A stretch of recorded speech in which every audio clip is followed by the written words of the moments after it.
Welcome back to Krishi Guru. Today we are going to discuss about introduction to organic farming. Organic farming एक production system होता है जो कि avoid करता है सिंथेटिक फर्टिलाइजर्स को, पेस्टिसाइड्स को, हर्बिसाइड्स को, जेनेटिक मॉडिफाइड ऑर्गेनिजम्स को, हार्मोन्स को एंड कुछ आर्टिफिशियल एडिटिव्स को। एंड ये रिलाई करता है नेचुरल इनपुट्स पे, इकोलॉजिकल प्रोसेसेस पे, and it maintains the soil health, biodiversity and ecological balance. It also promotes sustainability, renewable resources and minimal pollution. और ऑर्गेनिक फार्मिंग के कोर ऑब्जेक्टिव्स होते हैं कि sustainable agricultural production, safe and nutritious food, conservation of natural resources, climate change mitigation and livelihood improvement of small and marginal farmers. फिर आता है हमारे पास global scenario of organic farming. तो जो ऑर्गेनिक फार्मिंग है वो रिसेंटली बहुत ज़्यादा एक्सपैंड हो रही है। तो उसके कुछ रीजंस हैं दैट आर कि एनवायरमेंटल कंसर्न्स इंक्रीज हो रहे हैं, सॉइल डिग्रेडेशन बढ़ रही है, हेल्थ अवेयरनेस आ रही है लोगों के अंदर और डिमांड इंक्रीज हो रही है केमिकल फ्री फूड की। अगर हम ग्लोबल स्टेटस की बात करें तो according to international federation of organic agriculture movements, organic farming 187 से भी ज़्यादा कंट्रीज़ के अंदर आज की डेट में फॉलो हो रहा है and around 72.3 million hectares organic cultivation के अंदर आता है। और इसके अलावा जो ग्लोबल ऑर्गेनिक फूड का मार्केट है that is 125 billion US dollars according to organic trade association. फिर अगर हम टॉप कंट्रीज ऑफ ऑर्गेनिक की बात करें that is Australia, Argentina, Spain, China, US, Italy, France, Germany, Canada and Brazil. ये top 10 countries है जहाँ पे ऑर्गेनिक फार्मिंग का एरिया सबसे ज़्यादा है।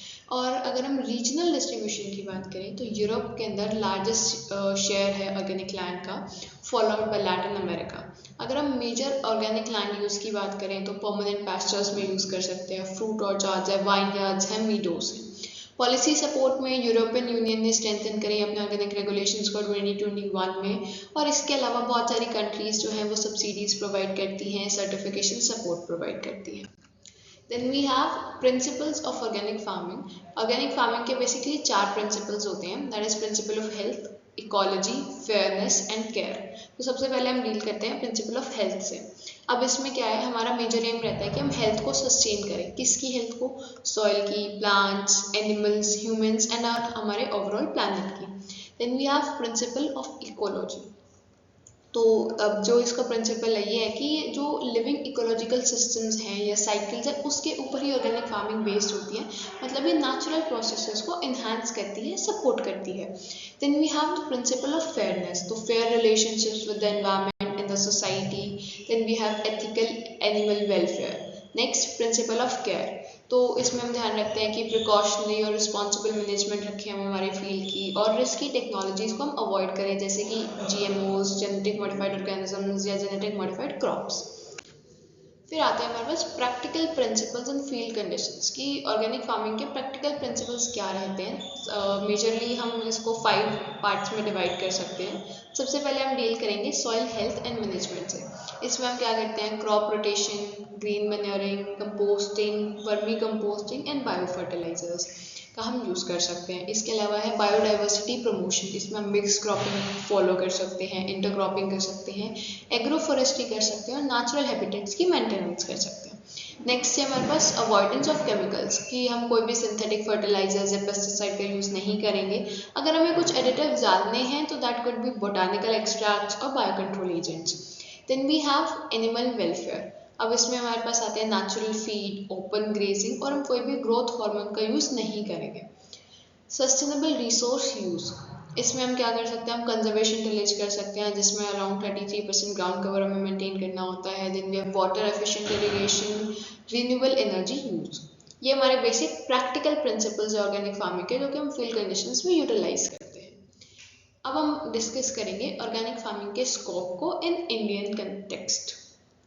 सबसे पहले इंडिया के अंदर इसका ह्यूज पोटेंशियल है। क्यों?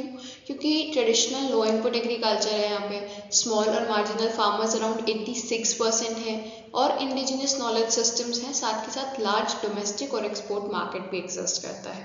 तो सबसे पहले हमारे पास आएगा प्रोडक्शन स्कोप। प्रोडक्शन स्कोप में क्या होता है, crop production, serial, pulses, spices, T, coffee.